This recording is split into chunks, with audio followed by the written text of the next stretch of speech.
নমস্কার বন্ধুরা, নিয়ে চলে এসেছি আজকে আরেকটি সাজেশন ভিডিও নিয়ে। যারা এই মুহূর্তে 6th সেমিস্টার ফিলোসফি অনার্স নিয়ে পড়ছো তাদের জন্য মূলত আজকে এই ভিডিওটি। তো তোমাদের বলেছিলাম যে তোমাদের পরীক্ষার আগে সাজেশন কমিয়ে দেব, তো সেই মতোই আজকের এই ভিডিওটি। তো সিসি 13, সিসি 14, ডিএসসি 3 এবং ডিএসসি 4 এখানে যে কোয়েশ্চেনগুলি সব থেকে বেশি ইম্পর্টেন্ট সেই কোয়েশ্চেনগুলি নিয়ে আলোচনা করব। আগের সাজেশনটি সামান্য বড় ছিল, এই সাজেশনটি আমরা ছোট করে করেছি। তো আগের সাজেশনে যে কোয়েশ্চেন ছিল তার মধ্যে যে কোয়েশ্চেনগুলো সব থেকে ইম্পর্টেন্ট সেই কোয়েশ্চেনগুলো এখানে সিলেক্ট করা হয়েছে। তো তোমরা দেখে দেখে দাগ নিয়ে নাও বা ভালো করে দেখে নাও যে কোন কোয়েশ্চেনগুলো এবারে সিলেক্ট করা হয়েছে, যেগুলো তোমাদের জন্য বেশি ইম্পর্টেন্ট। তো প্রথম যে সাজেশনটি নিয়ে আলোচনা করব সেটি হচ্ছে সিসি 13। তো সিসি 13 আলোচনা করার আগে তোমাদের একটা কথা বলে রাখি যে সিসি 13, সিসি 14, ডিএসসি 3 এবং ডিএসসি 4 এই চারটি পেপারের সাজেশনের নোট আমাদের কাছে তোমরা পেয়ে যাবে। তো তোমরা চাইলে আমাদের কাছ থেকে সামান্য মূল্যের বিনিময়ে পারচেস করতে পারো বা নিতে পারো। তো যদি তোমাদের সিসি 13, সিসি 14, ডিএসসি 3 বা ডিএসসি 4 এর নোট লাগে সাজেশন ভিত্তিক, তাহলে আমাদের সাথে যোগাযোগ করো। তো তোমাদের চারটে পেপারই একটা ভিডিওতে আলোচনা করব। তো সিসি 13, সিসি 14, ডিএসসি 3 এবং ডিএসসি 4 সমস্ত ইম্পর্টেন্ট কোয়েশ্চেন একটা ভিডিওতে আলোচনা করব। তো প্রথম যে কোয়েশ্চেনগুলি নিয়ে আলোচনা করব, অর্থাৎ যে পেপারটা নিয়ে আলোচনা করব সেটা হচ্ছে সিসি 13 এর পেপার। তো আমরা যে আগে সাজেশনটা দিয়েছি সেখানে যে শর্ট কোয়েশ্চেনগুলো দেওয়া ছিল, অর্থাৎ 2 নম্বরের সেই কোয়েশ্চেনগুলোই থাকছে। শর্ট কোয়েশ্চেন আমরা কোনো চেঞ্জ আনছি না, আমরা শুধুমাত্র বড় কোয়েশ্চেন যেগুলো ইম্পর্টেন্ট সেইগুলো সিলেক্ট করে তোমাদের জানাবো, যেগুলো মোস্ট ইম্পর্টেন্ট। তো প্রথম সিসি 13 এর 10 নম্বরের কোয়েশ্চেন নিয়ে আলোচনা করব। তো কোনগুলো বেশি ইম্পর্টেন্ট সেগুলো তোমরা মিলিয়ে দেখে নাও। তো আগের সাজেশনের সাথে এই সাজেশনে পেয়ে যাবে যেগুলো বেশি ইম্পর্টেন্ট। প্রথম কোয়েশ্চেন সিসি 13 এর বলছি। তো 10 নম্বরের প্রথম কোয়েশ্চেন হচ্ছে প্রাতিষ্ঠানিক ধর্মের প্রতি রবীন্দ্রনাথের সমালোচনাত্মক মনোভাব ব্যাখ্যা করো।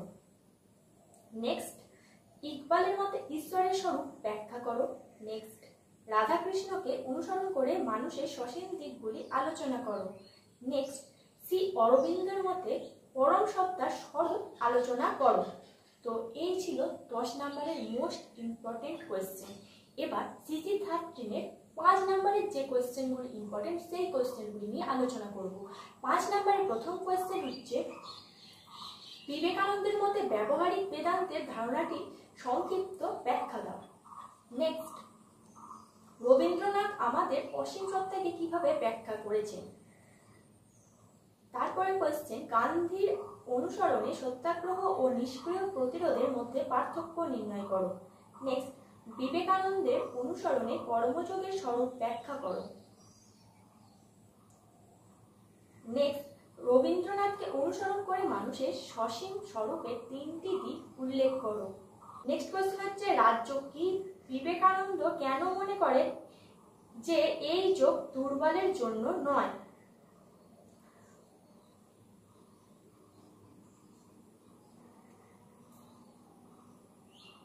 তো এই ছিল সিসি 13 এর সাজেশন। এবার যে সাজেশনগুলি নিয়ে আলোচনা করব সেটা হচ্ছে সিসি 14 এর। সিসি 14 এর প্রথম আমরা 10 নম্বরের কোয়েশ্চেন নিয়ে আলোচনা করব।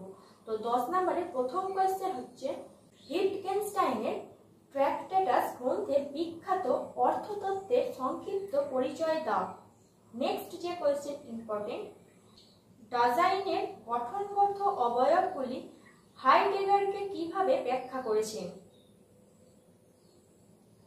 নেক্সট, মানুষের সাধারণ জ্ঞানের দর্শনে একটি সংক্ষিপ্ত বিবরণ দাও। নেক্সট, রাসেল অনুসরণে পরিচিতির দ্বারা জ্ঞানের একটি বিবরণ দাও। নেক্সট, মানুষের স্বাধীনতা বিষয়ে ছাত্রের তত্ত্বটির একটি বিবরণ দাও। তো এই ছিল তোমাদের সিসি 14 এর 10 নম্বরের যে কোশ্চেনগুলি ইম্পর্টেন্ট সেটা। এবার হচ্ছে 5 নম্বরের যে কোশ্চেনগুলি সেই কোশ্চেনগুলোর দিকে আলোচনা করা যাক। তো প্রথম, এআর এর মতে পরোক্ষ যাচাইযোগ্যতা কি? দ্বিতীয়, হাইডেগার কিভাবে মানব অস্তিত্বের যথার্থতা ও অযথার্থতার মধ্যে পার্থক্য করেছেন? তৃতীয়, মানব অস্তিত্বের যথার্থতা বলতে হাইডেগার ঠিক কি বুঝিয়েছেন?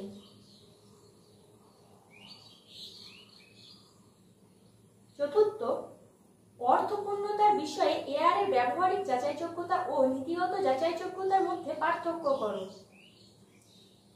নেক্সট, অস্তিত্ব সারধর্মের পূর্বগামী এই বিবৃতিটির তাৎপর্য পরিস্ফুট করো। নেক্সট, ছাত্রের মতে মিথ্যা বিশ্বাস কি? নেক্সট, রাসেল অনুসরণে বর্ণনার মাধ্যমে জানার একটি বিবরণ দাও। তো এই ছিল তোমাদের সিসি 14 এর সাজেশন। এবার আসছি ডিএসসি 3 এর সাজেশন নিয়ে।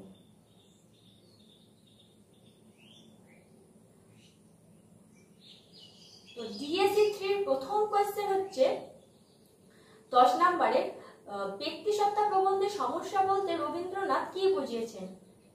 দ্বিতীয়, কিভাবে ব্যক্তিসত্তা অবিদ্যা থেকে সত্যে উপনীত হয়ে থাকে তা সাধনা অনুসারে আলোচনা করো। তৃতীয়, রবীন্দ্রনাথ ঠাকুর কেন দাবি করেছেন যে ঋষিরা ভারতীয় সংস্কৃতির সেরা প্রতিনিধি? আলোচনা করো। চতুর্থ, মনুষ্য জীবনের পরম লক্ষ্য কি? রবীন্দ্রনাথকে অনুসরণ করে আলোচনা করো। পঞ্চম, ভারতবর্ষের সত্তার বিলোপকে কি চরম লক্ষ্য বলে মনে করা হয়? তোমার উত্তরের পক্ষে যুক্তি দাও। তো এই ছিল ডিএসসি 3 এর 10 নম্বরের কোশ্চেনের সাজেশন। তো এবার আসছি ডিএসসি 3 এর 5 নম্বরের কোশ্চেনের সাজেশন নিয়ে। তো প্রথম হচ্ছে, প্রাচীন ভারতীয় সভ্যতার প্রকৃতির স্থান কেমন ছিল? দ্বিতীয়, সাধনা শিরোনামে তাৎপর্য ব্যাখ্যা করো। তৃতীয়, রবীন্দ্রনাথ আমাদের নৈতিক প্রকৃতি বলতে কি বোঝাতে চেয়েছেন? চতুর্থত, শুদ্ধ প্রেমের মধ্যেই আমার চিত্তের মুক্তি লাভ করি।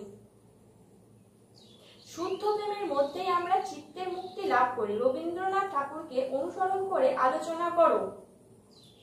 নেক্সট, রবীন্দ্রনাথের ভাবনায় ব্রহ্মবিহার কি? নেক্সট, প্রেম এবং সৌন্দর্যের কি কোনো উদ্দেশ্য আছে? আলোচনা করো। তারপরে কোশ্চেন, রবীন্দ্রনাথ অনুসরণ করে ব্যক্তিসত্তা এবং পরম সত্তার মধ্যে পার্থক্য করো। লাস্ট, সাধনা অনুসারে যে ধর্মের স্বরূপ ব্যাখ্যা করো।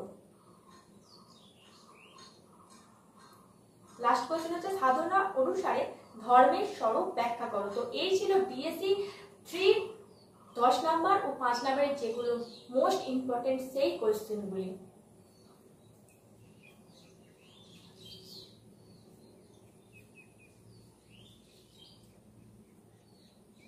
তো এবার আমরা আলোচনা করব ডিএসসি 4 এর সাজেশনের কোশ্চেন নিয়ে। তো ডিএসসি 4 এর প্রথম যে কোশ্চেনগুলি আলোচনা করব সেগুলি হচ্ছে 10 নম্বরের কোশ্চেন। প্রথম কোশ্চেন হচ্ছে, মানুষের চিন্তন প্রক্রিয়ায় কল্পনা ও বিশ্বাসের ভূমিকা কি? হিউমকে অনুসরণ করে ব্যাখ্যা করো।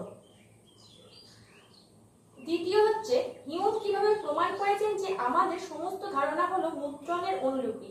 এই প্রসঙ্গে হিউম উল্লেখিত বিরুদ্ধ দৃষ্টান্তটির সংক্ষিপ্ত ব্যাখ্যা প্রদান করো। তৃতীয় হচ্ছে, শক্তি বা অনিবার্য সম্বন্ধে ধারণাটি কি আমাদের অবস্থা সমূহের অন্তর্প্রত্যক্ষ থেকে নিশ্চিত হতে পারে? হিউমকে অনুসরণ করে ব্যাখ্যা দাও এবং এ বিষয়ে নিজের মন্তব্য সংযোজন করো।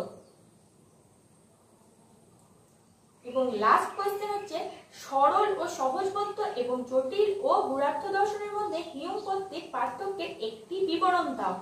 তো এই ছিল ডিএসসি 4 এর 10 নম্বরের সাজেশন। এবার 5 নম্বরের কোশ্চেনগুলি নিয়ে আলোচনা করব।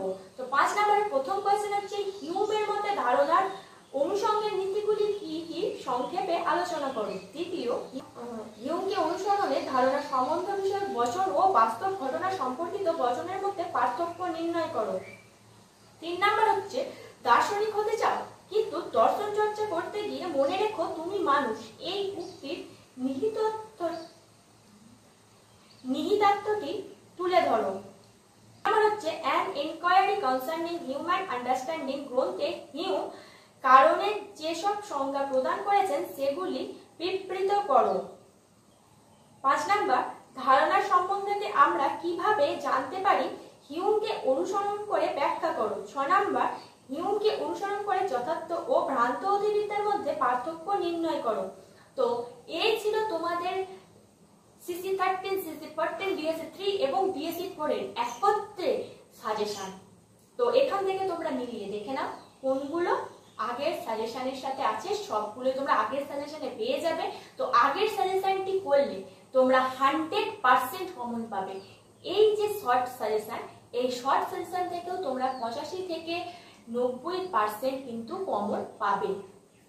যদি 100% গ্যারেন্টি কমন পেতে চাও তাহলে তোমাদের আগেকার সাজেশনটা ফলো করতে হবে, এবং যদি তোমাদের এই সাজেশনটি ফলো করো তাহলে তোমরা 85 থেকে 90% সাজেশন পেয়ে যাবে। তো আশা করি পুরোটা বুঝতে পারলে। আজকের ভিডিও এখানে শেষ করছি। ধন্যবাদ সবাইকে। Junior education.